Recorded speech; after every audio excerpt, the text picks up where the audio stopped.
Hey there, sisters. This is Salila with yet another episode of Actionable Ayurveda, where we learn new ways to reconnect to our Ayurvedic intelligence, our inbuilt AI for a juicy, glowy body and a life of purpose. Let me begin with something I hear often in my practice. Now, last week I was talking to a client. Let's call her Maya. Now, Maya is an executive in her 40s. And she told me, I thought I was too young for menopause, but my cycles are all over the place and I'm feeling very different. Now, Maya's periods were starting to get scanty. She was having only 1 or 2 days of heavy flow as opposed to the 3 days before. She was spotting in between her cycles. She was waking up drenched in sweat and feeling overwhelmed at work. What excited her before now felt like a chore. Maya wondered if she was in a state of functional freeze, a state of emotional and physical paralysis that occurs in response to overwhelming stress. She was doubting herself, scanning the mirror anxiously every morning for every little wrinkle that seemed to pop up with no warning. And she was considering plastic surgery, buying collagen like it was a life saving drug, and had joined a drastic weight loss program, all of which was, of course, doing just the opposite for her sense of self worth. But what worried her the most was the episodes of dryness she was experiencing down there. Her vagina felt like sandpaper, sex was painful, and this was completely unexpected. And this is exactly why we need to talk about perimenopause, that crucial transition period that can start in your early 40s or even late 30s. I remember speaking with a lovely client who was in perimenopause due to chemotherapy in her 30s. When we are in our 30s, we are not prepared for the transitional phase called perimenopause and menopause, just as we are prepared for puberty. With our years of bleeding coming to a gradual or sometimes abrupt stop, like in my case, we must prepare for what is to come, just as we prepare young girls when they expect their first period. We're so focused on maintaining our fertility and our status as air quotes women because we bleed, and the association of rajo nivritti or the cessation of periods with old age and being undesirable. All this is so toxically intertwined that we do almost nothing to help women cross over this critical period of growth and expansion. So, this conversation you and I are having, this is our guide to your last period. And whether you celebrated your first period or not, you must decide to celebrate your last. Let me share something profound from the Ashtanga Hridayam. Shariram khalu dharma sadhanam. The body is the medium for fulfilling life's purpose. The body is the means of fulfillment of dharma. And here, dharma means every ideal that we choose for ourselves as our pursuit of pleasure and purpose. What this shloka means is whatever is the desire, so the body molds itself to manifest those desires. After a good 4 decades or so of bleeding, of caretaking, birthing, and raising children, our wonderful women's bodies shapeshift into a new phase to support a new way of doing life. Just as we do not pathologize menarche and manage the discomfort of what is a natural phase, we must stop pathologizing perimenopause and shift our culture to understand the beauty of this time. The time we truly come to embody our strength, not as proxy men, but as strong women. The word for a mature woman in Sanskrit is praudha, meaning one who is in her prime. It is during this time that we fully embody our feminine Shakti, our power, and our wisdom. Perimenopause and menopause, in many ways, therefore, are our prime. It is signaling the body's readiness to step into becoming leaders of the community, gather the experiences that will shape us into wise matriarchs as we gracefully glide into our 70s and beyond. This, I feel, is a cause for celebration. If our periods were about vata and pitta, the energy of circulation and the energy of metabolism, the final swan song of our ovaries represent a natural uptick in our doshas. During perimenopause, we experience vata pitta prakopa, or the aggravation of vata, the air dominant energy, and pitta, the fire dominant energy. And as we settle into complete cessation of the periods or menopause, we have vata vriddhi, or the predominance of vata. This is normal as we are moving towards our golden years, the last few decades of our life. This is common for all human beings to shift into a higher gear of vata predominance as we age. Now, let's break down the specific symptoms and talk about their Ayurvedic management. For perimenopause, we experience these four main health issues. One is our irregular cycles due to the vata influence. How is this going to be helped? With daily warm massages or abhyangams, especially to the lower abdomen. A good oil to do this is Dashamula oil. Another way to manage irregular cycles is by practicing Apanavayu Mudra. To do the Apanavayu Mudra, bring your ring and middle finger together and bend it over to touch your thumb. The little finger and the index fingers should be pointed straight.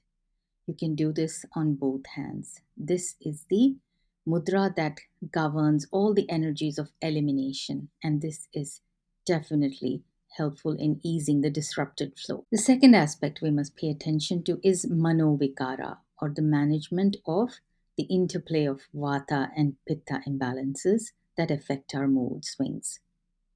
Understanding mood swings as transformation rather than disruption is helpful so that we accept both our difficult times and our laughter as natural. Sipping on butterfly blue pea tea also has a calming effect on our mind. Practicing Soham meditation, focusing on the heart center, is another effective way to calm our mind. And in the evening, a foot massage is excellent with warm sesame oil. This has surprising benefit for calming the mind and helping with our mood swings. The third aspect we must talk about is sleep disruptions or nidra nasha. This is due to higher pitta. A very helpful ritual is shiropichu with himasagara oil. This is simply taking a bit of a flannel and soaking it well in the Ayurvedic oil called as Himasagara oil and placing this on the crown of our head. This helps with sleeping deeply and staying asleep. Of course, before you go to sleep, remove it off or do this during the daytime and then wash your hair with some mild shampoo. Evening sleepy time drink made with milk, nutmeg, poppy seeds, and saffron is another surefire way to help you sleep deeply. And we can never go wrong with alternate nostril breathing or anuloma viloma. And journaling before bed helps to relax and not be worried about our to do list for tomorrow. Locking away our digital devices to make sure our sensitive hypothalamus is not activated when we are trying to sleep is another excellent idea. For digestive troubles, let's think about regular meal times that helps the body produce digestive juices on time. Healthy fats like cultured ghee, wholesome sesame oil, cold pressed olive oil, mustard oil, cold pressed enzyme rich sunflower oil. All these help in metabolizing our food better. Another good way to make sure that our digestive troubles are kept at bay is sweating regularly to maintain our elimination and to support the hormones. We must also have about 2 to 4 fruit a day to give us plentiful nutrition and fiber so our microbiome can produce all the juicy vitamins our body needs through this bumpy estrogen ride. Now, let's break down the specific symptoms and their Ayurvedic management for menopause, the next phase. Estrogen and progesterone would have tapered off by now, and follicle stimulating hormone and luteinizing hormones are on the rise in our body. And we experience hot flashes or Ushnaveka. This is an imbalance of Pitta, the fire energy. For this, one of the best oils is Chandana or sandalwood essential oil on our pulse points. Shitali pranayama or Shitkari pranayama is especially helpful for cooling down our body. We must eat things that are sweet. By that, I don't mean sweet like dessert, but grains, milks, vegetables, fruit that are sweeter in nature. Our bone health may start to suffer during this time. This is called as astikshaya or the depletion of the bone tissue. For this, an excellent Ayurveda ritual is abhyanga or massaging yourself with calming, soothing oils like eladi or chandanadi oil. Weight bearing exercises combined with joint mobility are excellent to maintain our health of the bones. I like to hold a 2-minute plank and do simple jumping jacks for 2 minutes ever so often throughout my day. Emotional changes or the sadhaka pitta imbalance. How do we manage this? Sitting in silence for 10 to 15 minutes directly upon waking, visualizing success for your day and for your life. Regular yoga nidra practice at night is an excellent way to manage our emotions. Taking breaks during your work to get yourself a warm beverage or to go for a quick spin around the neighborhood is another way to keep your mind refreshed. The fourth aspect which gets affected by menopause is our diet. As we are increasing in vata, we avoid cold, raw, dry, and stale. Instead, make warm, soupy meals. Prepare breakfast smoothies made of whole grains, steamed fruit, and sweet vegetables like sweet potatoes, carrots, and beetroots. It's time to add congee like meals for dinner, and food must start to become monotonous and simple. I don't mean boring, but you must be able to depend on a few recipes that you really enjoy and that your body loves. It's better this way once we start moving into this vata phase, since our body does not enjoy too much variety as we progress in the years. We must now stick to our regular favorites that we make for ourselves over and over again using our seasonally available vegetables and fruit. Now let's talk about our menopause office survival kit for all the lovely ladies out there who go to work. One thing to pack for lunch is buttermilk, which is cooling, or white miso soup for lunch in a thermos. This will help survive your office catered lunches. Grounding with essential oils like jasmine, rose, lavender, neroli, or ylang ylang to remind you that you are not just an extension to your laptop, you are a sensual being. Pack a cold guasha or kansa wand for facial massages with kumkumadi oil for skin issues. This is going to help reduce puffiness and will keep your face snatched. Speaking to your manager about moving up the ranks and preparing for less front end and middle executive roles.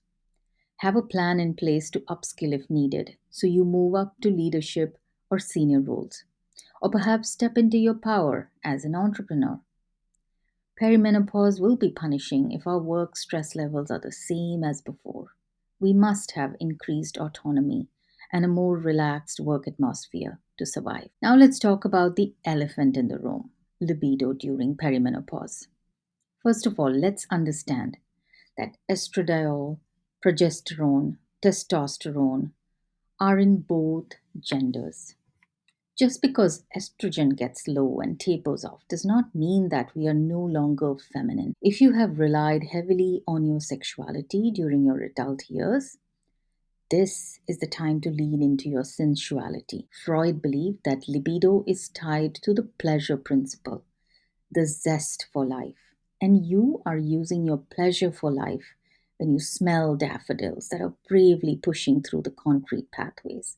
When you hold a baby close and convey your warmth and affection. When you dance with your partner and smell their cologne. Eat a meal relishing every bite or get sweaty in your Pilates class. As a menopausal woman, I am telling you, after having worked with clients and observing my own body, the zest for pleasure is not entirely dependent on a single hormone, our estrogen. We women are complex. Our desire is also fed by a plethora of factors, not just how stimulated we are in our genitals.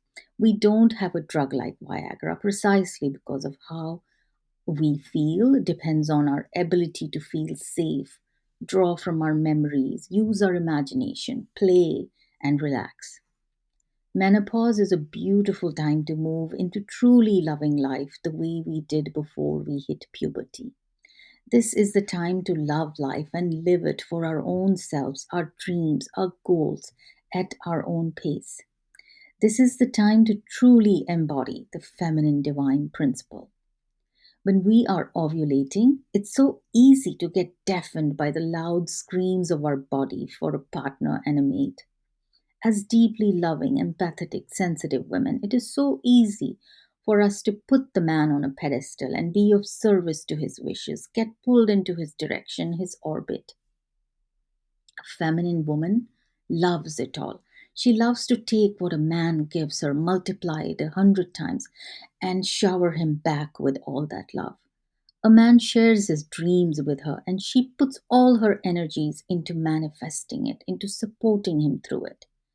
We're a bit like happy puppies playing fetch with the universe. You want to throw me a ball? You want to throw me a curveball? Or watch me catch it midair?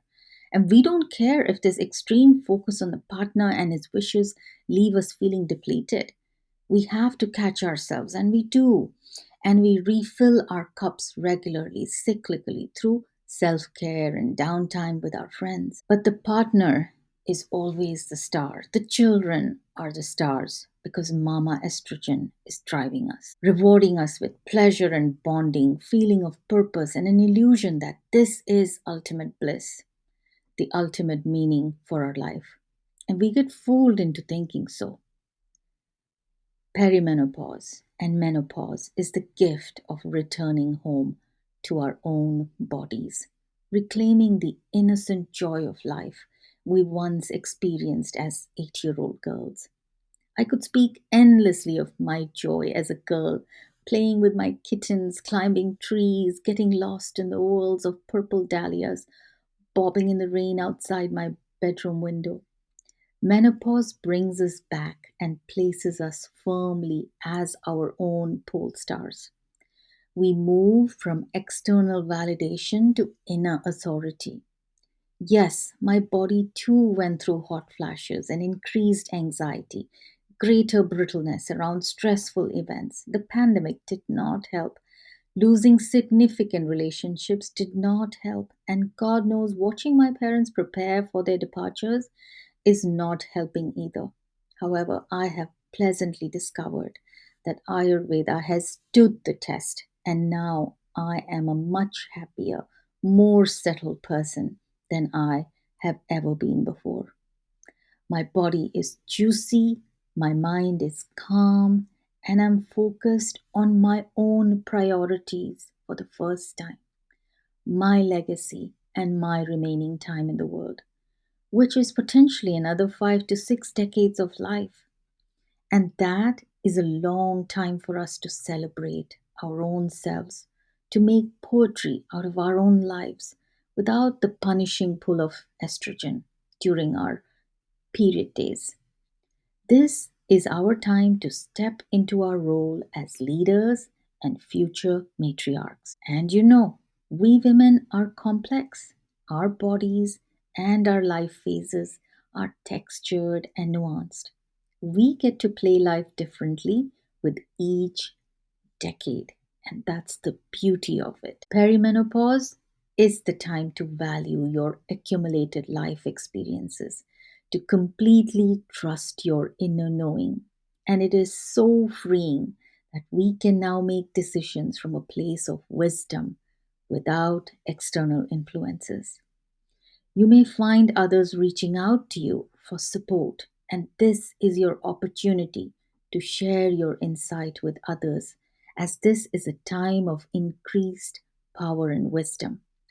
And while how you experience intimacy and pleasure has changed, your capacity for joy and contentment in simple things have multiplied. Another flag I have to raise is how many lovely women in their 40s start to get on the Ayurveda train and start to take herbs willy nilly to manage their symptoms and discomfort.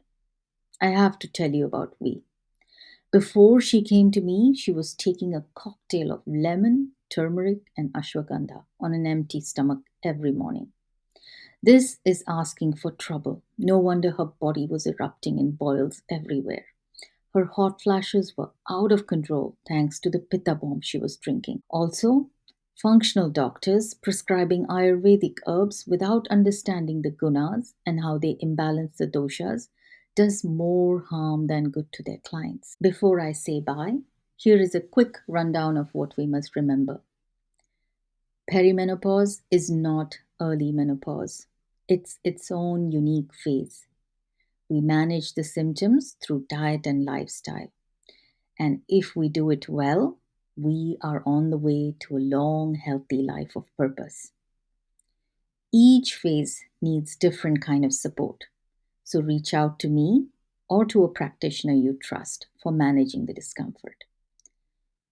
Your symptoms and timeline are unique to you. So it's time to talk to your mother and your aunts about their experience.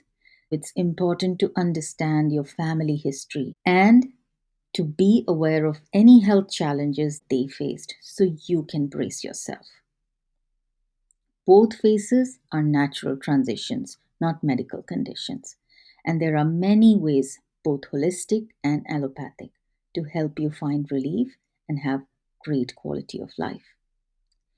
Each symptom is not just a challenge, but a message from your body asking for specific care and attention.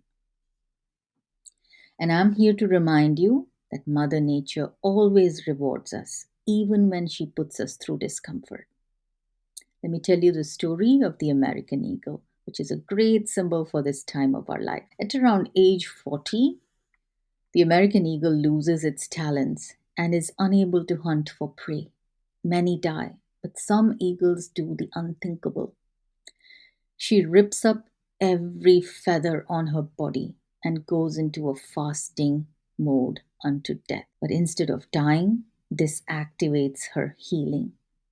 And after what seems like eternity, her body miraculously regenerates new talons, a new beak, and new shiny feathers.